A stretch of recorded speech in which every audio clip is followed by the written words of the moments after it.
Good afternoon, ladies and gentlemen. My name is mediocrity. For us to move Nigeria forward, both in the private and public sector, we must make up our mind to individually and collectively abhor and reject this culture of embracing and accepting mediocrity as a way of life.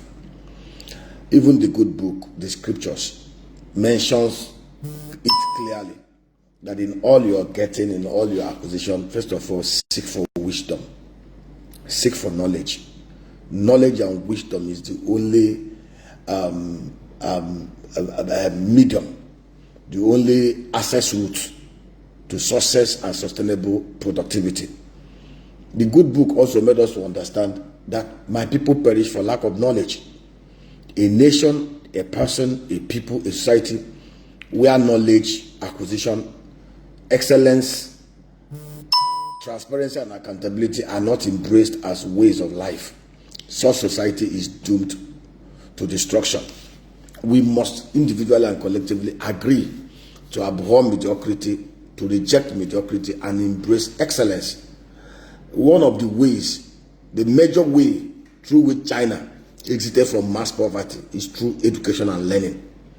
Within 25 years, China moved the literacy level from 62% to the current level of 98%. Singapore, as of 1965, when they were kicked out from mainland Malaysia, had literacy level at 57%. Today, they have literacy level at 98%.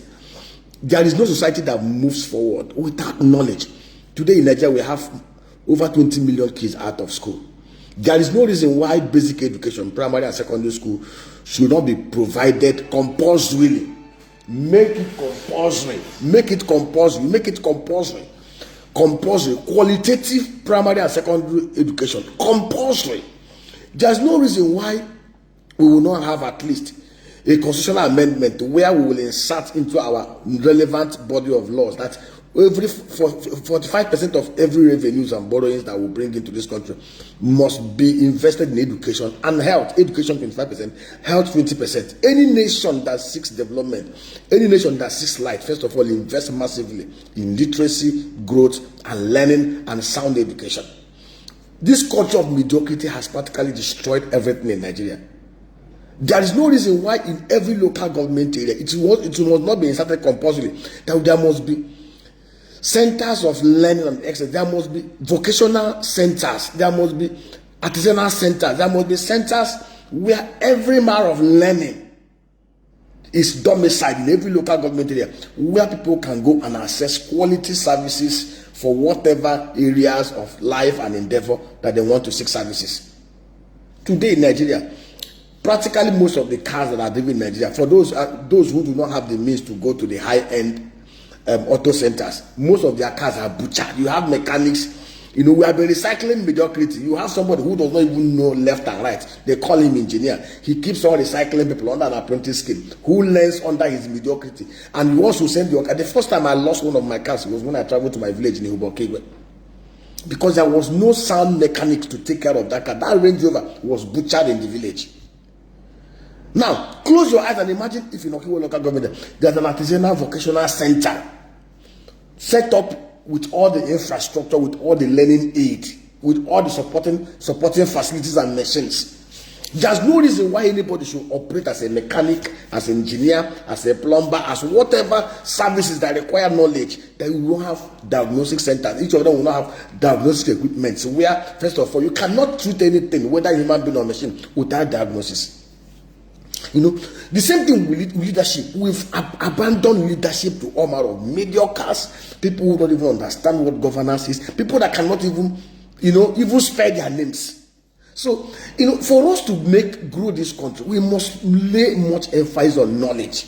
If you're a vulcanizer, you must understand the meaning of PSI. You must understand the level of air that must pressure that must enter into it. You must have every understanding about what your job entails. If you're a plumber, the same thing. If you're a tailor, the same thing. If you're a mechanic, the same thing. If you're an electrician, the same thing. Whatever be the field of learning. If you're a teacher, you must even understand the subject you're teaching before you teach it well.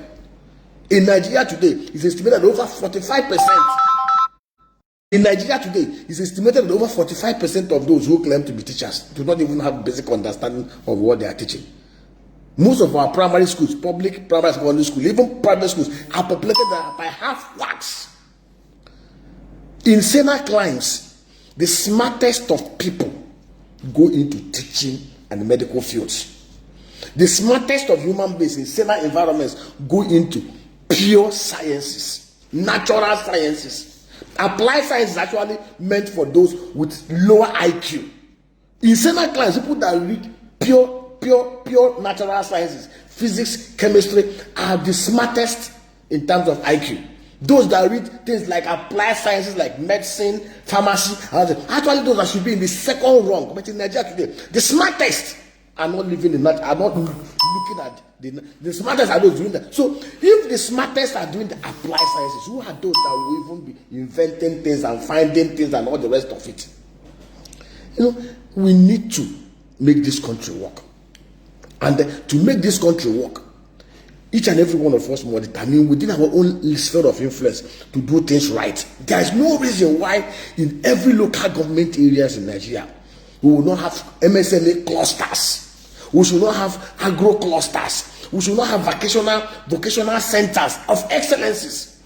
Where if you want vulcanizer, in fact there must be standardized training and certification schemes. So if I'm looking for a Mercedes engineer, Mercedes mechanic, I can easily get somebody who is properly trained to do Mercedes. If I'm looking for Range Rover, if I'm looking for Korope mechanic, I should be able to get somebody who understands everything about what he's offering. But here we have adopted the culture of mediocrity. Knowledge is power. Go and check the top 10, top 20 most industrialized, most developed countries with the highest level of development index, with the highest level of life expectancy and everything. They are the countries that have literacy level of 98%. Some of us say certificate does not matter. Yes, certificate is not even what I'm talking about. There are many certificated users. There are many PhD holders that are dumb. If we understand what knowledge is, why will a professor be involved in exam malpractice? Why will a professor be involved in election rigging? Professor Nenoti clearly distinguish herself as one of the very few 0.01% of people that parade that title professor who distinguish herself as somebody that was properly trained both in knowledge and in character. Why will a judge that is supposed to be to sit at the highest level in the temple of justice be somebody that will be so perverse? Why? Don't people understand what self-dignity and self-worth is?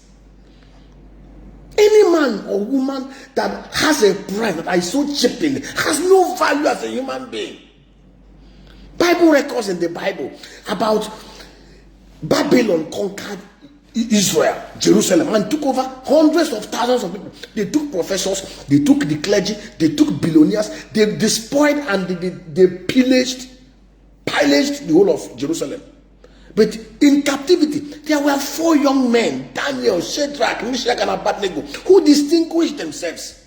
In the University of Babylon, they were found to be 10 times more knowledgeable than the rest of the crowd. Not only were they knowledgeable intellectually, they were knowledgeable. They were the best character-wise. Bible says concerning Daniel, he was excellent in his assignment. You could not fault him. He was faultless. In terms of integrity, he was number 1. At a time when everybody was doing all manner of things, this guy said they will not be part of it. It got to a height where everybody bowed to the God of Nebuchadnezzar. Shadrach, Meshach, and Abednego looked him in the eye. For the first time, they used to call him Lord, Lord, Lord, Lord. For the first time, they called him, Oh, Nebuchadnezzar. We will not bow before your filthy idol. The God we serve is able to save us. If he's not able to save us, let us perish. And of course, the 4th man appeared.